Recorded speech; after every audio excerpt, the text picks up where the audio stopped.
Thank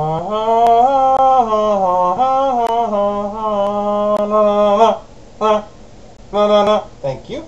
Thank you.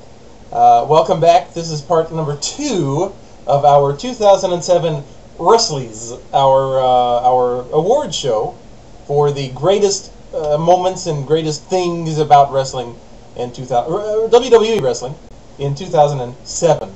We're going to begin segment 2 by playing the nominee for Song of the Year. Greatest Song of the Year. It will the first nominee is the Ode to John Morrison. Oh, you're the greatest wrestler in the W. Oh. Sorry, we're gonna skip that, folks. Continue, please. The next category we are going to discuss is Best Heel of the Year. Scott is going to start this thing off. Come on, buddy. I'd say this jerk right here, a little jerk. It's your job. And in terms of wrestlers, my pick for Best Heel would be none other than Edge, the great Edge. I believe I've talked about Edge in some of my other reviews, but I think he's just got a lot going for him. He's a fun guy. He's a likable guy, and you root for him and you root against him, and he's just fun to. It's fun to see what they're going to do with him next and what he's going to do next. So I'd say my favorite heel, the best heel, Edge. And folks, I'm going to agree with Scott on that one. My heel of the year is also Edge. Edge is the most exciting heel in WWE. No one else really comes close. The only other close top heel in the company is Randy Orton. And Randy Orton is nowhere near as entertaining as Edge. Even before winning the championship, he wasn't as exciting as Edge. Right. Edge has been out for about 4 months, but that still doesn't deter him from winning this thing, in my opinion. You know, he's sleazy, he's sneaky, but at the end of the day, you love him. Yeah, he's funny. He's funny. He's entertaining. So, best heel Edge of the year. By the way, again, if you would like to leave your comments, we would love to hear who you think the best wrestlers are, the best in any of the categories so far. But we say best heel, Edge. Next category, best face of the year. You start, I start. I start. Folks, this was a tough one for me to decide. I'm not really happy with the decision I make, but I had to look at it based on what's happened through the entire year and who the top face was in the company, and that is John Cena. A little disappointing, but John Cena, in my opinion, was the top face of the year. He had a good year. You know, he was the champ through 8, 9, 10 months of the year. You know, beat everybody he fought. There was a little bit of time there where he was kind of on the fence of people that hated him, people that liked him. I think there's still a lot of people out there. A lot of people out there that hate him. Me personally. You don't hate him. I don't hate him, but I don't like him. Look, he's kind of the face of the company. I think there's a lot of pressure, a lot of weight on his shoulders. I think he handles himself well, and I think too much weight on his shoulders. That's why he ripped a muscle. Well, no, that's not funny.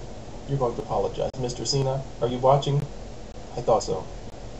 Anyway, I think he's a good guy. He wasn't my pick for best face of the year, but I don't think he deserves all of the hate that he gets from people out there. But be that as it may. My pick for best face is someone who I've mentioned before has really grown on me a lot. I said CM Punk. I think he's got something going for him that is that's somewhat unique in that he's got a really strong, great personality, but he doesn't play it up. Some performers like Shawn Michaels, I think, does it to a degree. Triple H definitely. They kind of play characters. They kind of play this kind of super hyped up version of themselves, which is fine, which is very good, and it works for the people who do it well. It really does work. But he just has this really quiet, cool personality that I think drives everything he does, and he's uber likable in and out of the ring, and so he was my face of the year. Okay, our next category is going to be rivalry of the year. I'm going to start this thing off. This was a tough one. There were a lot of good choices here, but my rivalry of the year would be MVP and Matt Hardy.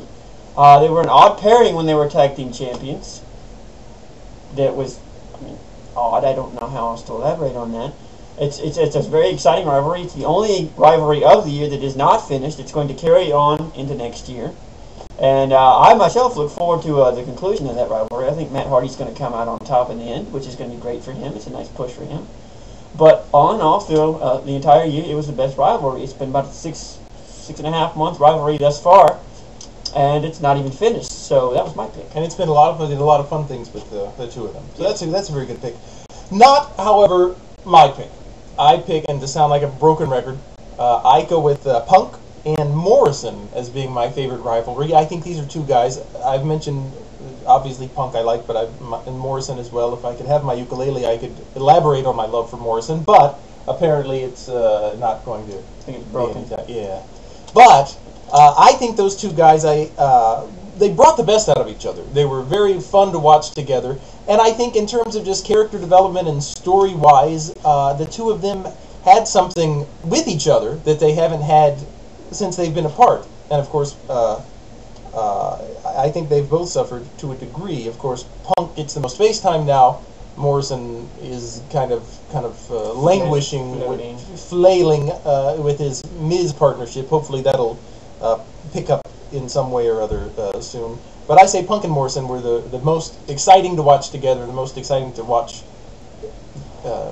go after each other week after week. Next category is Match of the Year, and Scott is going to sound like a real broken record now. So, Scott, would you like to go ahead and start? I'm going to start again and say Punk and Morrison. Have all of my answers been Punk and Morrison? I have of them so far, yeah. Well, this time, the best match of the year in my book was the night that Morrison lost his title, the ECW title, to Punk. And I remember, oddly enough, they were in Cincinnati, and they taped it on a Saturday night. Interestingly enough, yeah, they had it posted on the website actually the next day. So. And I think it was the alleged drug. It was due to the alleged steroid scandal, which was the reason why. Morrison, I heard somewhere that Morrison was maybe supposed to just be a long-term champion, but he had to give up the title so he could be suspended, which is unfortunate. But it turned out to be a really great match. I thought it went on and on and on. It was exciting to me. Again, Punk won, who I think is wonderful. It's good to see him win. It's good to see him pull ahead. So I would say that was my favorite match of the year. Punk Morrison, when Morrison lost the title to CM Punk. Good pick. That was a very good pick. My pick of match of the year took place a little bit earlier in the year. It was Batista versus The Undertaker at WrestleMania 23. A lot of people are probably going to disagree with me on this one because a lot of you probably knew ahead of time who was going to win the match. Pretty obvious that The Undertaker was going to win because it was at WrestleMania and it was for the championship, so everybody was kind of like, what's the point? You're just going to see him win the championship. But these two guys, for Batista not being the greatest wrestler in the world, put on a really good show that night. That match was really entertaining. It was probably the best match of WrestleMania 23. And I just enjoyed it. It was nice to see The Undertaker get another really big push and for it to be at a WrestleMania.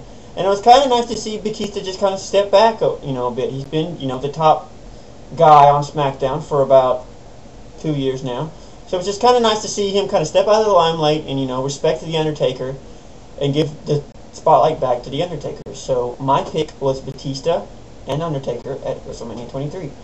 So there you have it, folks. You want to take a short break? Yeah. Maybe come back. We're going to come back. Things up. That is the end of segment 2. Stay tuned. We will be right back with segment 3.